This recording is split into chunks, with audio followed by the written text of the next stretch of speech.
Bagi orang-orang kampung, Dika cuma terlihat seperti TKI biasa. Jaketnya lusuh, wajahnya berdebu, langkahnya pelan seperti lelaki yang kalah oleh hidup. Mereka tidak pernah tahu, di balik penampilan yang sengaja ia biarkan tampak menyedihkan itu, ada seorang miliarder muda yang selama 5 tahun menahan diri, menelan hinaan, memendam sakit hati. Hanya demi satu hari.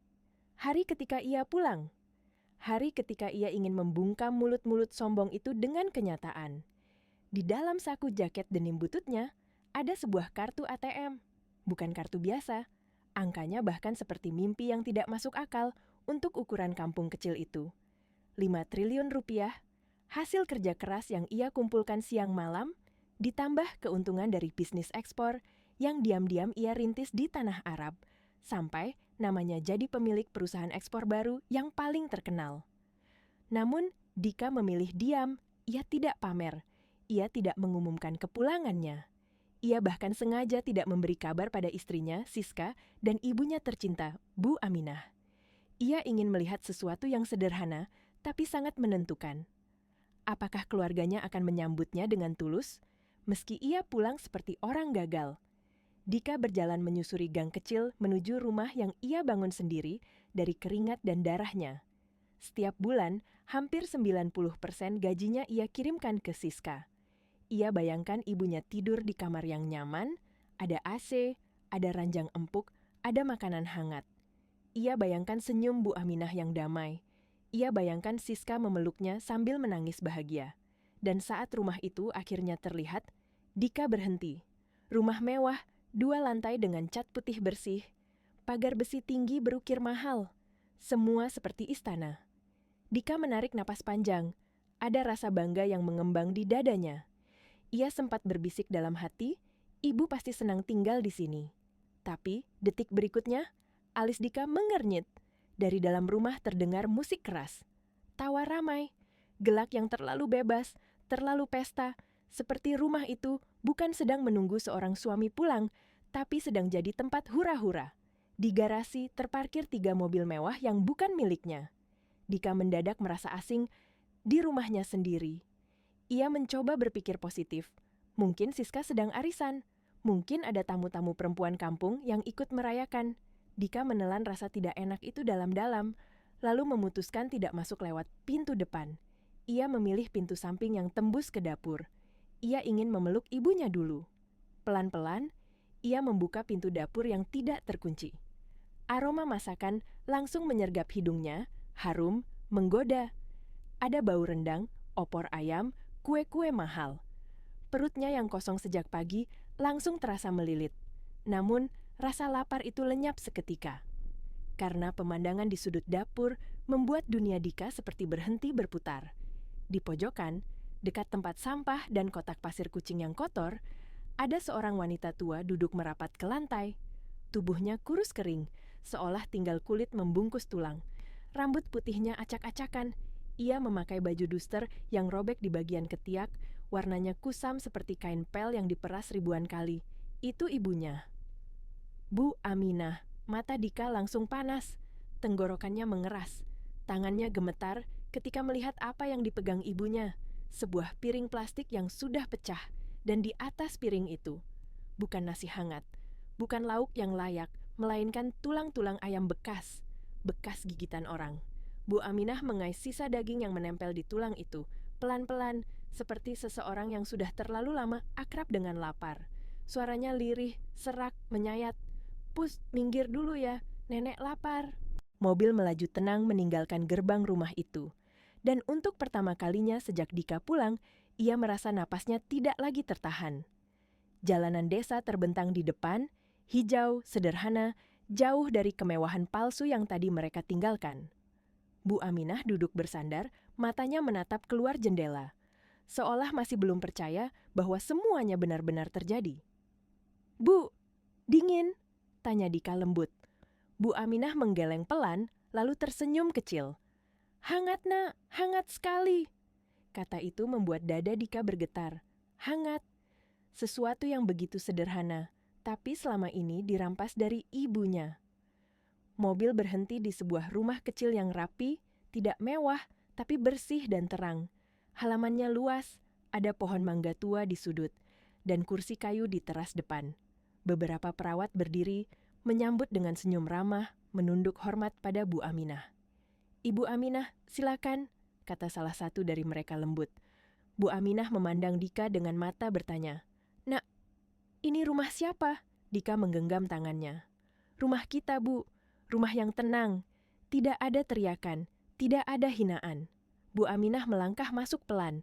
Begitu melihat kamar yang disiapkan untuknya, matanya langsung berkaca-kaca. Tempat tidur empuk, spray bersih. Jendela besar dengan cahaya matahari masuk hangat. Di meja kecil, ada semangkuk sup hangat yang mengepul pelan. "Ibu, ibu boleh tidur di sini." Suaranya bergetar. Dika mengangguk menahan air mata. "Ini kamar ibu, selamanya." Bu Aminah duduk di tepi ranjang, menyentuh spray dengan jari gemetar, seolah takut semuanya akan menghilang kalau ia bergerak terlalu kasar. Lalu, tanpa berkata apa-apa lagi, ia menangis. Tangis yang lama tertahan, tangis yang akhirnya menemukan tempatnya. Dika berlutut di depan ibunya, memeluk lutut Bu Aminah erat. Untuk pertama kalinya, ia merasa benar-benar pulang. Sementara itu, di rumah lama, suasana berbalik 180 derajat. Siska berjalan mondar-mandir dengan panik.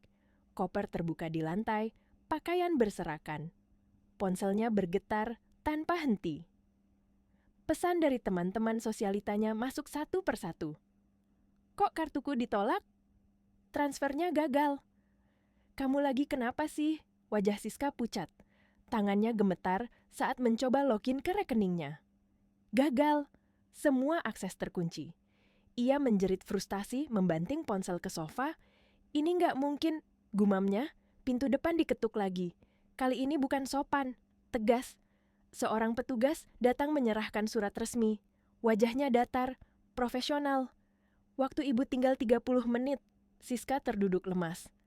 Baru sekarang ia benar-benar menyadari semua yang ia banggakan selama ini bukan miliknya. Kembali ke rumah baru, Dika menemani ibunya makan perlahan. Setiap suapan sup membuat wajah Bu Aminah sedikit lebih berwarna. Ia menghela napas puas, lalu menatap anaknya dengan mata penuh syukur. "Dika, ibu nggak minta apa-apa," katanya pelan. "Ibu cuma mau kamu jadi anak baik."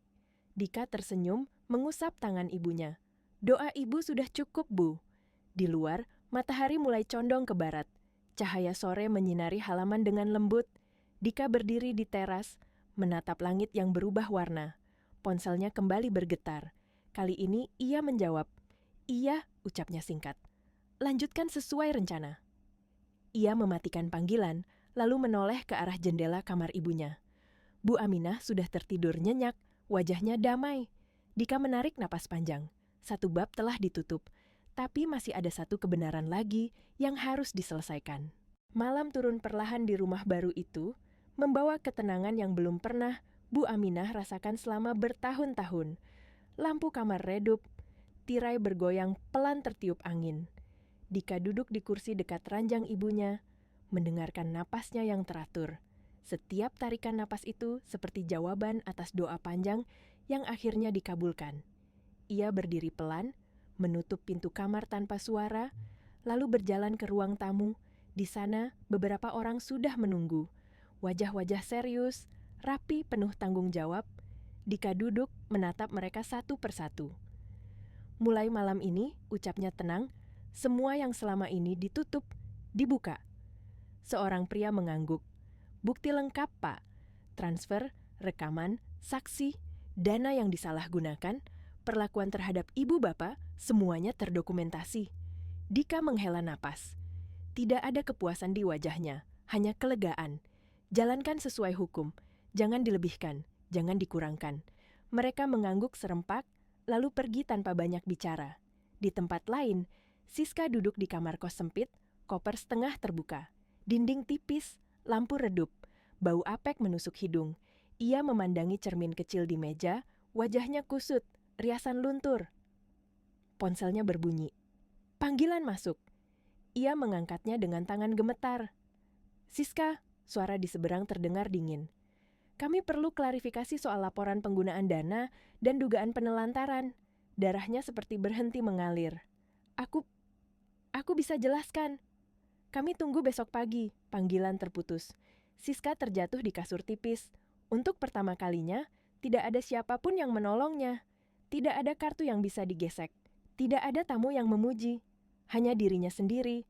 Dan semua pilihan yang pernah ia anggap sepele. Kembali ke rumah yang tenang, Dika menatap halaman. Bayangan pohon mangga bergoyang diterpa angin malam. Ia teringat wajah ibunya saat disuapi sup hangat. Teringat senyum kecil yang akhirnya muncul tanpa rasa takut. Ia menutup mata sebentar. Terima kasih, bisiknya pada malam. Karena pada akhirnya, keadilan bukan tentang balas dendam. Ia tentang mengembalikan martabat pada tempatnya. Besok, satu langkah terakhir akan diambil. Dan setelah itu, Dika tidak akan menoleh lagi ke belakang. Pagi terakhir itu datang dengan cahaya lembut yang menyentuh dedaunan halaman.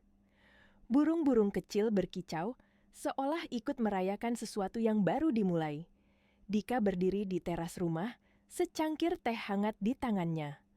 Untuk pertama kalinya, ia tidak merasa diburu waktu, tidak dikejar rasa takut. Bu Aminah keluar dari kamar dengan langkah pelan. Rambutnya sudah rapi, wajahnya lebih segar. Ia tersenyum malu-malu saat melihat Dika. "Nak, ibu mau jalan sedikit di halaman," katanya lembut. Dika segera menghampiri, menggandeng tangan ibunya. Mereka berjalan perlahan di bawah pohon mangga. Daun-daun jatuh satu dua, menyentuh tanah tanpa suara. "Ibu nggak nyangka bisa setenang ini," ujar Bu Aminah. "Seperti hidup kembali." Dika menelan haru. Ibu pantas dapatkan semua ini. Di saat yang sama, di tempat lain, Siska duduk di ruang pemeriksaan. Wajahnya pucat, matanya sembab. Pertanyaan demi pertanyaan datang, tenang tapi tajam. Tidak ada teriakan, tidak ada hinaan, hanya fakta. Dan fakta tidak bisa dibantah. Ia akhirnya menunduk. Untuk pertama kalinya, tidak ada siapapun yang bisa ia salahkan selain dirinya sendiri. Kembali ke rumah, Dika menerima panggilan singkat. Ia mengangguk, lalu mematikan ponsel. Tidak ada senyum kemenangan, hanya napas panjang yang lega. Ia menoleh ke ibunya. "Sudah selesai, Bu." Bu Aminah tidak bertanya apapun. Ia hanya menepuk tangan anaknya pelan. "Ibu percaya sama kamu." Mereka duduk di kursi kayu teras, matahari naik perlahan, hangat, nyata. Dika memandang ke depan, ke hari-hari yang belum tertulis. Ia tahu hidup tidak selalu mudah. Tapi satu hal pasti, selama ia berdiri di sisi ibunya, tidak ada lagi yang bisa merendahkan mereka. Di sampingnya, seekor kucing Persia yang gemuk dan bersih, Mochi, sedang makan makanan kucing mahal dari mangkuk yang bagus. Bu Aminah bahkan harus menunggu sisa kulit ayam yang jatuh dekat mangkuk kucing itu. Dika merasa kakinya lemas. Ia ingin berteriak, ingin memecahkan dinding rumah itu dengan tangannya sendiri. Tapi suaranya seperti terkunci di tenggorokan. Kepalanya berdengung. Dalam pikirannya, hanya ada satu pertanyaan yang memukul-mukul tanpa henti. Kemana perginya semua uang yang ia kirim? Ratusan juta tiap bulan. Kemana? Dan di mana Siska, istri yang dulu bersumpah akan merawat Bu Aminah seperti ibu kandungnya sendiri? Belum sempat Dika melangkah, pintu penghubung ruang tengah terbuka kasar. Seorang wanita muda masuk ke dapur dengan gaun merah menyala. Lehernya penuh perhiasan emas yang bergelantungan. Wajahnya cantik, tapi tatapannya dingin dan tajam seperti pisau. Itulah Siska. Suara Siska melengking, lebih keras dari musik di ruang depan. "Heh, orang tua gila!" Bu Aminah tersentak sampai tulang ayam di tangannya jatuh. Tubuh renta itu gemetar, refleks menunduk ketakutan, seolah sudah sangat biasa diperlakukan seperti itu. "Ampun, Neng Siska. Ibu cuma lapar," cicit Bu Aminah sambil menutupi kepalanya dengan tangan. Siska maju selangkah, wajahnya garang, mulutnya memuntahkan hinaan tanpa sisa. "Lapar, lapar, lapar terus. Di depan banyak tamu terhormat teman-teman sosialita, aku lagi kumpul. Kalau mereka lihat kamu makan tulang kayak gembel begini, mau ditaruh di mana muka aku? Lalu, tanpa ragu, Siska menendang piring plastik itu. Prang, tulang-tulang berserakan di lantai. "Makan tuh, nggak tahu malu." Hardiknya kejam. Bu Aminah menahan tangis, memunguti kembali tulang kotor itu dari lantai seperti orang yang memunguti harga dirinya sendiri. Siska masih belum puas. "Udah dibilangin jatah makan kamu cuma sehari sekali. Itu juga kalau kamu udah nyuci piring. Lihat tuh si Mochi, kucing kesayangan aku. Dia lebih berharga daripada kamu. Tahu nggak? Mochi ini harganya 10 juta. Kamu cuman orang tua bau tanah yang nyusahin hidup aku." Dika tidak sanggup lagi. Air matanya jatuh tanpa ia minta, dadanya seperti diremuk. Itu ibunya, wanita yang melahirkannya, duduk dekat tempat sampah, berebut makanan dengan kucing, di rumah yang ia bangun sendiri. Bu Aminah berbisik putus asa, "Neng, jangan marah. Ibu janji habis ini, ibu masuk gudang." "Masuk sekarang," teriak Siska, lalu ia mengangkat tangannya tinggi-tinggi, siap memukul kepala mertuanya. Dan saat itulah suara Dika meledak seperti petir di dalam dapur. "Siska!" Siska terlonjak kaget. Tangannya berhenti di udara. Ia menoleh ke arah pintu samping. Di sana berdiri Dika. Wajahnya merah padam, napasnya memburu, dan air mata masih mengalir. Tangannya mengepal kuat-kuat. Bukan karena lemah, tapi karena amarah yang sudah sampai ke ujung. Dan dapur yang tadi penuh teriakan mendadak hening, mencekam, seperti semua orang baru sadar. Malam panjang penindasan itu akhirnya punya saksi. Siska membeku seperti patung. Tangan yang tadi terangkat untuk memukul mendadak menggantung di udara. Matanya melebar, bibirnya bergetar, seolah-olah ia baru saja melihat hantu yang muncul dari pintu dapur. Dika berdiri di sana, napasnya berat, tangan mengepal, air mata masih membasahi pipinya. Untuk beberapa detik, tidak ada suara apapun selain dentuman musik dari ruang depan yang terdengar jauh, seperti berasal dari dunia lain. Bahkan Bu Aminah pun tidak berani mengangkat kepala, ia hanya menunduk, memeluk lututnya, takut salah gerak. "Mas, Mas Dika?" Suara Siska tercekat. Wajahnya yang tadi garang perlahan berubah, seperti sedang cepat-cepat menyusun topeng baru. Siska melangkah mendekat, tapi bukan untuk memeluk. Matanya justru menyapu Dika dari ujung rambut sampai ujung kaki. Ia memeriksa jaket lusuh itu, celana yang tampak tua, sepatu yang berdebu. Tidak ada koper mahal, tidak ada jam tangan mengkilap, tidak ada tanda-tanda kesuksesan seperti yang selama ini ia banggakan di depan teman-temannya. Dan disitulah ketakutan di wajah Siska lenyap, seperti saklar yang diputar. Detik berikutnya, tatapannya berubah jijik. Bibirnya mengerucut, hidungnya mengembang, lalu ia tertawa kecil, tawa yang dingin, tawa yang lebih menyakitkan daripada tamparan. "Jadi ini, kamu pulang?" Siska menatap Dika dari atas ke bawah, seolah Dika bukan suaminya, melainkan orang asing kotor yang tersesat masuk. "Kamu pulang begini, kayak pengemis." Dika menelan ludah. Pahit sekali. Dadanya sesak, tapi ia menahan. Ia ingin mengangkat kartu ATM itu, ingin membalikkan keadaan saat itu juga. Ia ingin mengatakan, "Aku bukan orang gagal, aku bukan orang miskin, aku bukan siapa-siapa yang bisa kamu injak." Tapi ia tidak melakukan itu. Justru Dika menarik napas panjang, menundukkan kepala, dan mengeraskan suaranya agar terdengar lemah. Ia sengaja memasang wajah paling sedih yang ia bisa, seolah ia benar-benar pulang dengan tangan kosong. "Dek, maafin mas," suara Dika dibuat bergetar. Mas gagal." Kalimat itu seperti bensin yang disiram ke api kesombongan Siska. Siska menjerit histeris, keras sekali, sampai suaranya menggema keluar dapur dan pasti terdengar jelas ke ruang tamu tempat tamu-tamunya berkumpul. "Apa? Gagal?" Siska menepuk dadanya sendiri. Pura-pura syok, tapi matanya bersinar seperti orang yang menemukan alasan untuk menghancurkan. "Ya Tuhan, jadi selama ini aku nungguin apa? Aku malu banget." Dika baru saja melangkah setengah langkah mendekat, refleks ingin menyentuh lengan istrinya. Tapi Siska langsung menepis tangan itu seperti menepis kotoran. "Jangan sentuh aku," bentaknya. "Ih, Najis! Dika terpaku. Kata itu menghantamnya seperti batu. Siska mencibir, menutup hidungnya dengan 2 jari, lalu menatap Dika dengan mata yang merendahkan.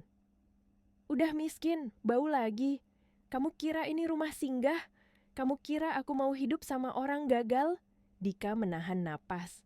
Tangannya mengepal makin kuat sampai kukunya seperti menekan telapak sendiri. Ia bisa merasakan amarahnya naik, panas, berdenyut sampai ke pelipis. Tapi ia tetap diam. Ia menahan semuanya, karena matanya tertuju pada satu hal yang lebih menyakitkan. Bu Aminah. Ibunya masih duduk di lantai, gemetar, dengan wajah kebingungan. Bu Aminah tidak paham permainan orang dewasa. Yang ia tahu cuma satu, anaknya pulang, dan ia berharap. Mungkin hari ini ia bisa makan layak, mungkin hari ini ia bisa tidur di tempat hangat. Dika berlutut di dekat ibunya, pelan-pelan menyentuh bahu Bu Aminah. Tubuh renta itu kurus sekali. Ketika Dika merangkulnya, ia merasakan tulang-tulang ibunya menonjol, seperti tidak ada daging yang melindungi. Bau apek dari baju ibunya menusuk hidung Dika. Bukan karena jorok, tapi karena terlalu lama tidak disentuh kasih sayang. Siska melihat itu, lalu mendengus keras. Oh, jadi kamu sekarang datang bawa ibumu buat nyusahin aku lagi? Siska mengangkat dagu. Suaranya sengaja dibuat cukup keras, seolah ia ingin orang di ruang depan mendengar. Dengar ya mas, kamu boleh pulang, tapi jangan mimpi kamu bisa tidur enak di kamar utama. Siska menunjuk ke arah atas. Ke kamar yang pasti penuh kasur, mahal dan spray sutra yang pernah dibeli dari uang kiriman Dika. Kamar itu cuma buat aku. Suaranya dingin, tajam. Tamu-tamuku juga sering cenginep, jadi kamu jangan berani-berani naik ke sana. Paham? Dika menatap Siska tanpa berkedip. Di dalam hatinya ada luka yang seperti koyak. Rumah itu dibangun dari uangnya. Kamar itu dibayar dari keringatnya. Tapi di mulut Siska, semua itu terdengar seperti milik Siska seorang. Siska lalu menoleh ke belakang, menunjuk arah belakang rumah, ke bagian yang gelap dan sempit. Kamu mau tidur? Tidur di gudang belakang, dekat kandang ayam. Siska tersenyum tipis, senyum yang penuh penghinaan. Di sana ada tikar bekas, cocok buat orang kayak kamu.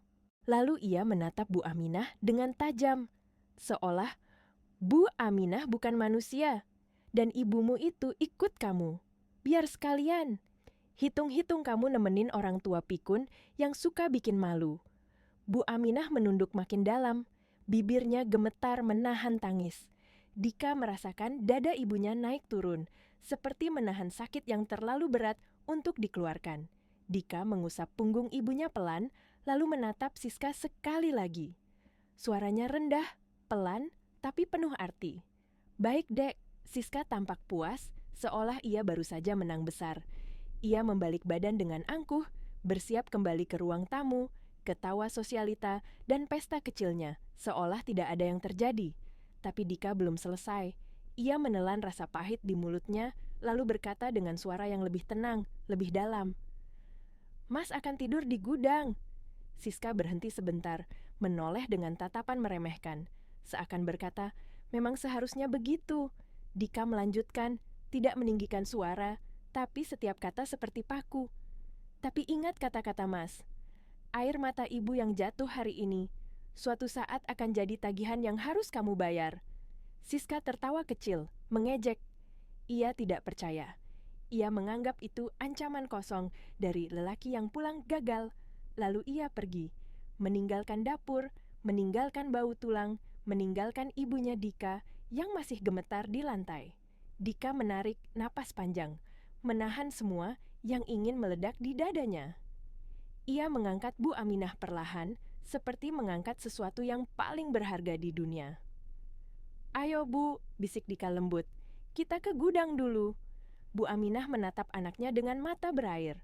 Nak, ibu salah apa?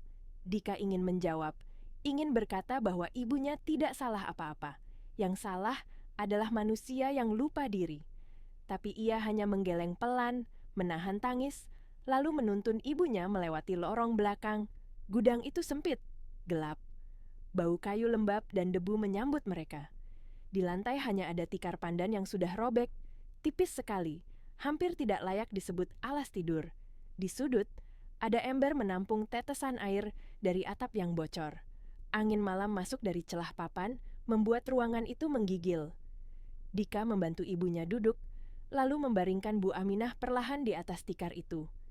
Ia mengelus tangan keriput ibunya, tangan yang dulu bekerja keras membesarkannya, tangan yang sekarang gemetar karena kelaparan dan ketakutan. Bu Aminah menutup mata, tapi air mata tetap mengalir pelan.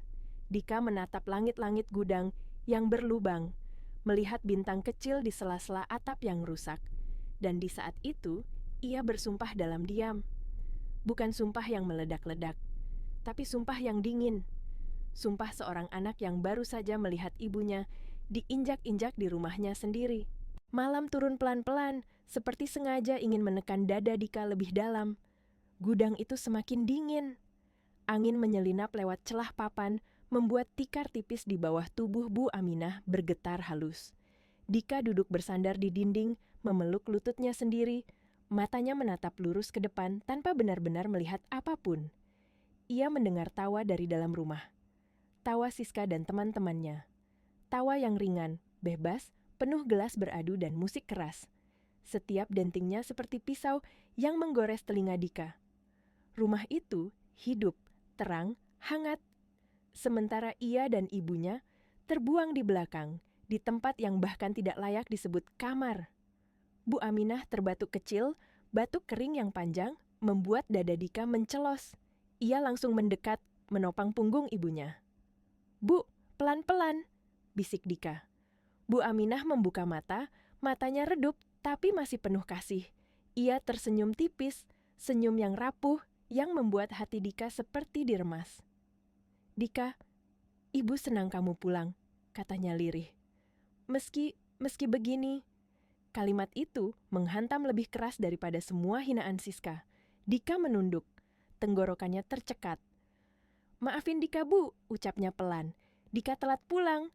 Bu Aminah menggeleng lemah.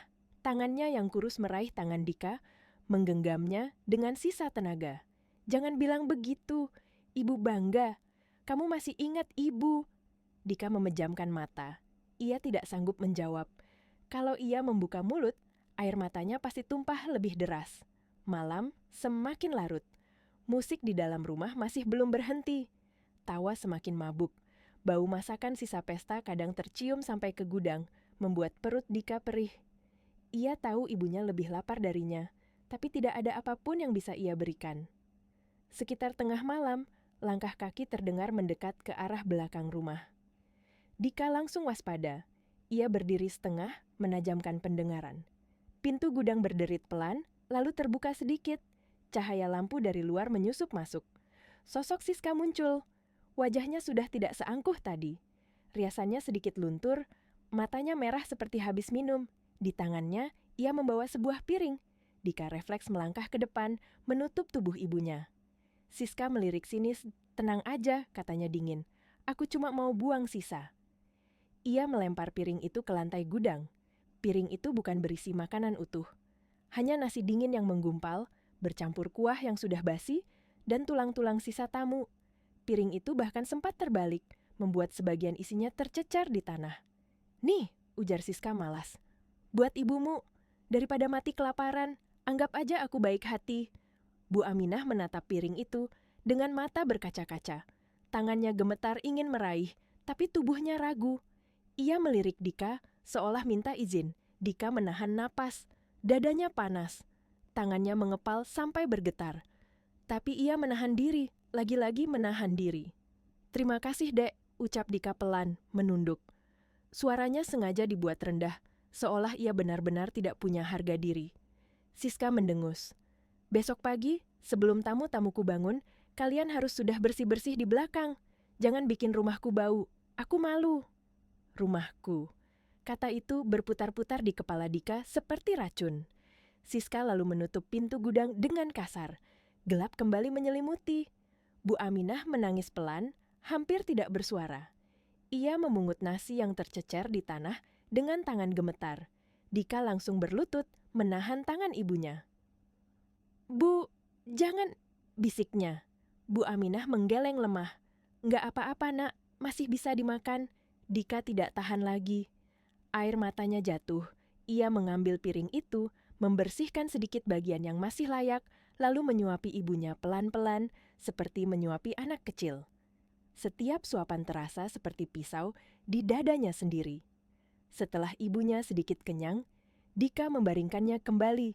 Ia duduk di samping, berjaga, tidak tidur sama sekali. Matanya terbuka sampai fajar menyingsing. Saat azan subuh, terdengar samar dari kejauhan. Dika berdiri. Ia keluar gudang sebentar, menatap langit pagi yang pucat. Udara dingin menyentuh wajahnya, tapi pikirannya jauh lebih dingin.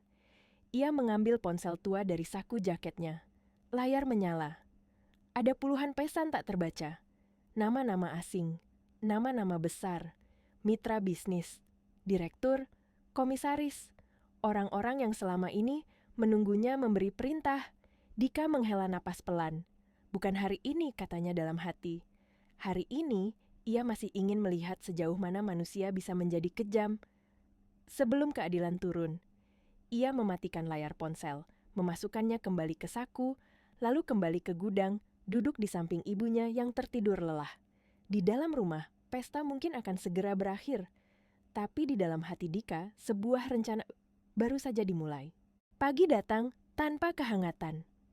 Cahaya matahari hanya menyelinap tipis lewat celah papan gudang, menyentuh wajah Bu Aminah yang terlihat semakin pucat. Dika sudah bangun sejak subuh, duduk bersila di lantai, menatap ibunya dengan perasaan campur aduk antara marah, sedih, dan bersalah. Ia merapikan tikar robek itu, menyelimutkan jaket lusuhnya ke tubuh ibunya agar tidak kedinginan. Bu Aminah terbangun pelan, matanya berkedip bingung sebelum akhirnya tersenyum kecil melihat anaknya masih di samping. "Kamu belum tidur, nak?" tanyanya lirih. Dika menggeleng. "Dika baik-baik saja, Bu. Padahal tubuhnya pegal, matanya perih. Tapi semua itu tidak ada, artinya dibandingkan melihat ibunya masih bernapas." Belum sempat Dika berdiri, suara hak sepatu terdengar menghentak dari arah halaman belakang. Siska muncul lagi. Kali ini wajahnya sudah rapi, rambutnya tersisir sempurna, seolah kejadian semalam tidak pernah ada. Di tangannya ada secangkir kopi panas. "Bangun!" bentaknya tanpa basa-basi. "Masih pagi, jangan males." Dika berdiri perlahan, menjaga nada suaranya tetap rendah. "Iya, Dek." Siska menyapu gudang dengan tatapan jijik. "Kamu bersihin halaman belakang. Daun-daun kering, kandang ayam, semua. Ibuku sama tante-tante sosialita mau sarapan di taman." Ia melirik Bu Aminah sebentar. "Yang tua itu suruh cuci piring di dapur belakang. Jangan sampai masuk ke dapur utama. Tamu-tamuku bisa jijik." Bu Aminah hendak bangkit, tapi lututnya gemetar. Dika langsung menopangnya. "Bu, pelan-pelan." Siska mendengus. "Lemah banget. Ya pantas aja jadi beban." Dika menggigit bibirnya. Ia menunduk, menahan amarah yang semakin mendidih. Dalam hatinya, ia terus mengingatkan diri sendiri untuk bersabar. 1 hari lagi. Sedikit lagi. Pekerjaan dimulai sejak matahari belum tinggi. Dika membersihkan halaman belakang, menyapu daun, mengangkat kotoran ayam, mencium bau menyengat tanpa mengeluh. Tangannya kotor, bajunya basah oleh keringat. Sementara itu, Bu Aminah di dapur belakang mencuci piring-piring bekas pesta semalam. Airnya dingin, sabunnya sedikit. Tangannya yang keriput merah-merah terkena air terus-menerus. Sesekali, Dika mencuri pandang ke dalam rumah. Dari jendela, ia melihat Siska dan para tamunya duduk santai, tertawa sambil menikmati sarapan mewah. Meja penuh makanan mahal, buah segar, roti impor, susu hangat. Semua dibeli dari uang yang ia kirim. Di tengah tawa itu, tidak ada satupun yang menoleh ke belakang. Tidak ada yang peduli bahwa di sudut rumah yang sama, seorang ibu tua sedang diperlakukan seperti pembantu, bahkan lebih rendah dari itu. Menjelang siang, matahari mulai terik. Keringat mengalir di dahi Dika. Punggungnya pegal, tangannya lecet, tapi ia terus bekerja. Siska keluar ke halaman, membawa ponselnya. Ia merekam video, mengarahkan kamera ke dirinya sendiri, tersenyum lebar. "Morning, Besti," katanya ceria ke kamera. Sarapan bareng sahabat-sahabat aku di rumah baru aku. Rumah baru aku. Dika berhenti menyapu sejenak. Tangannya gemetar. Siska menoleh ke arahnya, lalu tanpa ragu mengarahkan kamera ke Dika. "Nih, pembantu baru aku," katanya sambil tertawa. "Suami aku yang gagal merantau, pulang-pulang jadi tukang bersih-bersih." Para tamu tertawa, ada yang menutup mulut, ada yang terang-terangan mengejek. "Kasihan amat," kata salah satu wanita. "Pulang kampung malah jadi OB di rumah sendiri." Tawa kembali meledak. Dika menunduk, ia tidak melawan, ia bahkan memaksa dirinya tersenyum tipis, seperti orang yang sudah pasrah. Di dalam hatinya, sesuatu retak, lalu mengeras. Bu Aminah melihat semua itu dari dapur belakang. Matanya basah. Ia hampir menjatuhkan piring yang dipegangnya. Siska mematikan rekaman, puas. "Nanti aku upload, biar semua tahu," katanya ringan. Dika mengangguk kecil. "Terserah, Dek." Siska mendekat, suaranya merendah tapi penuh racun. "Ingat ya, Mas, kamu sekarang bukan siapa-siapa. Jangan sok ngatur hidup aku." Dika menatap tanah. "Iya." Saat Siska kembali ke dalam rumah, Dika berdiri kaku beberapa detik. Lalu ia menarik napas panjang. Dalam hatinya, sebuah garis sudah ditarik. Hari itu, ia membiarkan dirinya diinjak. Karena ia tahu sebentar lagi, keadaan akan berbalik.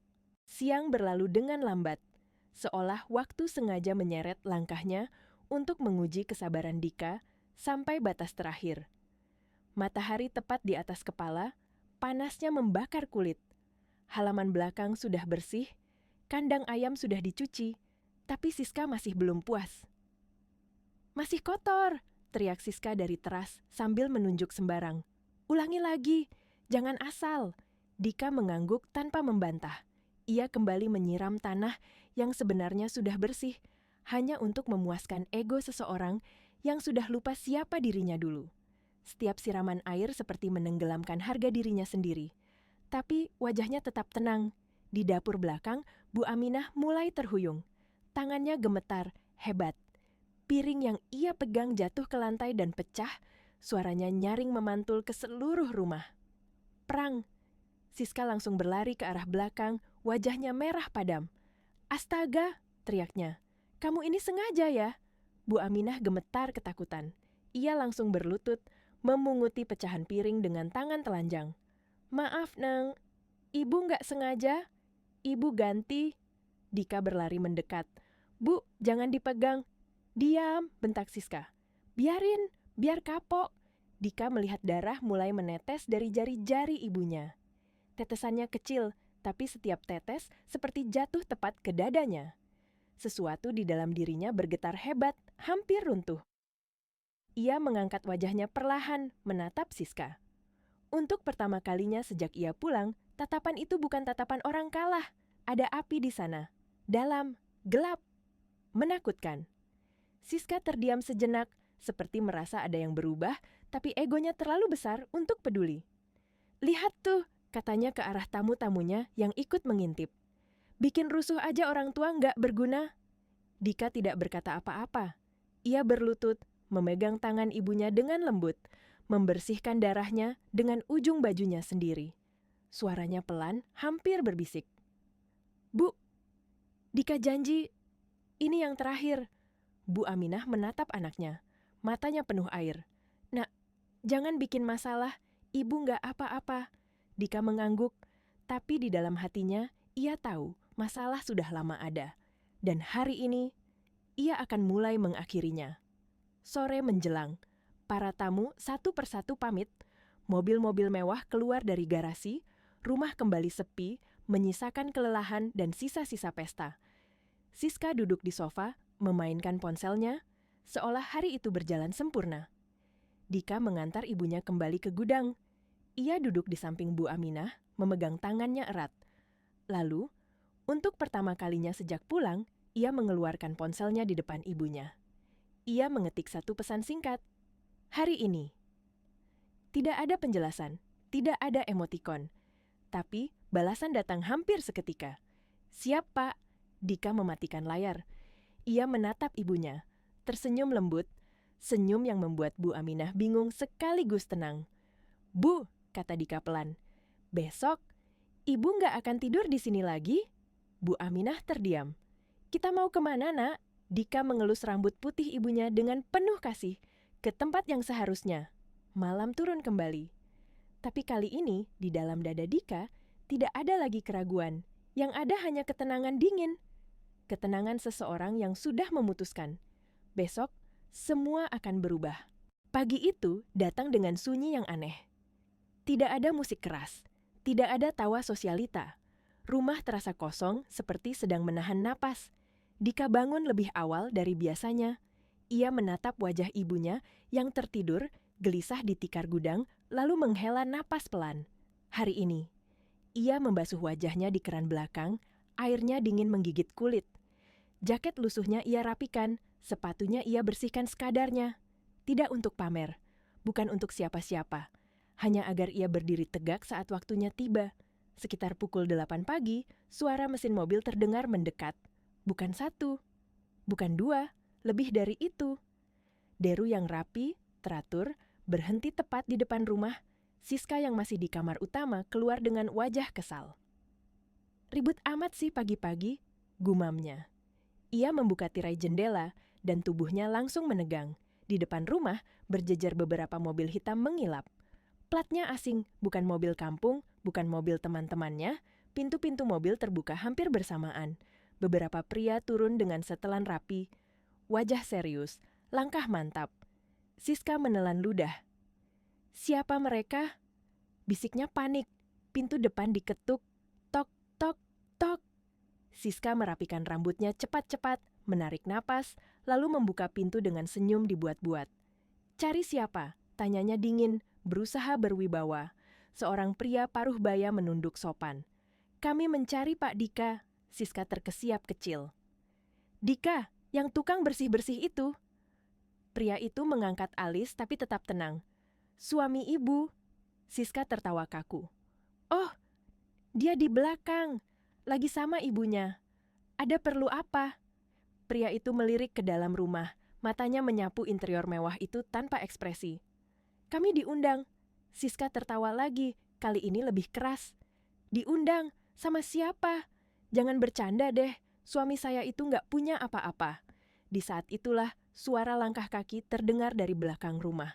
Dika muncul, masih dengan jaket lusuh itu, masih dengan sepatu yang sama. Tapi cara ia berjalan berbeda. Punggungnya tegak, wajahnya tenang, tatapannya lurus, tidak lagi menunduk. Selamat pagi, ucap Dika pelan. Pria-pria itu serempak menunduk hormat. Selamat pagi, Pak. Siska membeku. Pak? Dika melangkah ke depan, berdiri sejajar dengan Siska. Ia tidak menatapnya, tidak satu kali pun. Matanya hanya tertuju pada pria-pria di depannya. Terima kasih sudah datang, kata Dika tenang. Apakah semuanya sudah siap? Semuanya siap, Pak, jawab pria paruh baya itu. Dokumen, saksi dan tim sudah lengkap. Siska mulai gemetar. Dokumen apa? Saksi apa? Suaranya mengecil. Dika akhirnya menoleh. Tatapan itu membuat Siska tercekat. Tidak ada amarah, tidak ada teriakan. Yang ada hanya ketenangan dingin yang jauh lebih menakutkan. Mulai hari ini, ujar Dika pelan, aku mau semuanya beres. Ia menoleh ke salah satu pria. Tolong jemput ibu saya. Dua orang pria langsung menuju ke belakang rumah. Beberapa menit kemudian, mereka kembali dengan Bu Aminah, dibantu berjalan dengan sangat hati-hati. Mereka bahkan memayungi Bu Aminah dari matahari. Siska ternganga. Ibu? Suaranya nyaris tidak terdengar. Bu Aminah terlihat bingung, tapi wajahnya tenang. Ia memegang tangan Dika erat-erat. Mas Dika? Siska mencoba tersenyum. Ini maksudnya apa? Dika menatapnya dalam-dalam. Ini maksudnya, ucapnya pelan. Aku pulang bukan sebagai orang gagal. Siska mundur satu langkah. Dika melanjutkan, suaranya tetap rendah tapi jelas, setiap kata menghantam tepat ke jantung. Aku pulang sebagai pemilik rumah ini. Pemilik perusahaan yang membiayai semua kemewahan yang kamu nikmati, dan sebagai anak yang tidak akan membiarkan ibunya diinjak lagi. Wajah Siska memucat. Tangannya gemetar, hebat. Apa maksud kamu? Dika tidak menjawab. Ia hanya mengangguk ke arah pria paruh baya itu. Silakan. Pria itu membuka map tebal. Ibu Siska, katanya formal, berdasarkan dokumen ini, rumah ini atas nama Pak Dika. Rekening yang selama ini digunakan juga sepenuhnya milik beliau. Dan mulai hari ini, akses ibu dihentikan. Siska menjerit. Tidak, itu bohong. Dika menghela napas pelan. Ini baru awal, katanya tenang. Siska jatuh terduduk di lantai. Dan di saat itu, Bu Aminah menatap anaknya dengan mata berkaca-kaca. Nak, ini semua. Dika tersenyum lembut. Sudah selesai, Bu. Dan untuk pertama kalinya sejak pulang, Dika merasa rumah itu kembali menjadi rumah. Siska masih terduduk di lantai. Napasnya tersengal, wajahnya pucat seperti kehilangan darah. Tangannya gemetar hebat, ponsel yang tadi digenggamnya terjatuh dan bergeser pelan di lantai marmer. Rumah yang selama ini ia anggap panggung kekuasaannya, mendadak terasa asing dan dingin. Mas Dika, suaranya bergetar, nyaris memohon. Kita bisa bicarakan baik-baik kan? Ini pasti salah paham. Dika menatapnya lama. Tatapan itu tidak keras, tidak penuh kebencian, justru datar. Dan bagi Siska, itulah yang paling menakutkan. Tidak ada lagi emosi di sana, seolah-olah perasaan Dika terhadapnya sudah habis. Selama ini, aku sudah bicara baik-baik, kata Dika pelan. Lewat uang yang aku kirim, lewat kepercayaan, lewat harapan. Ia melangkah mendekat satu langkah. Tapi kamu memilih memperlakukan ibuku seperti bukan manusia. Siska menangis. Air matanya jatuh deras. Aku cuma capek, Mas. Ibu kamu itu merepotkan. Kalimat itu membuat Bu Aminah tersentak. Ia menunduk. Tangannya mencengkeram lengan Dika tanpa sadar. Dika langsung memegang tangan ibunya, menggenggam erat. Bu, dengar Dika baik-baik, katanya lembut. Ibu tidak pernah merepotkan. Ibu hanya berada di tempat yang salah, bersama orang yang salah. Ia kembali menatap Siska. Dan hari ini, aku memperbaiki semuanya. Pria paruh baya itu memberi isyarat. 2 orang staf maju membawa koper kecil. Salah satunya membuka koper itu, menaruh beberapa berkas di atas meja. Ini surat cerai, katanya tenang. Dan ini laporan penggunaan dana, lengkap. Siska terisak semakin keras. Kamu mau buang aku begitu saja setelah semua ini? Dika menggeleng pelan. Aku tidak membuang siapapun. Kamu sendiri yang memilih jalanmu. Ia menoleh ke arah pintu. Kamu punya waktu 1 jam untuk mengemas barang-barang pribadimu.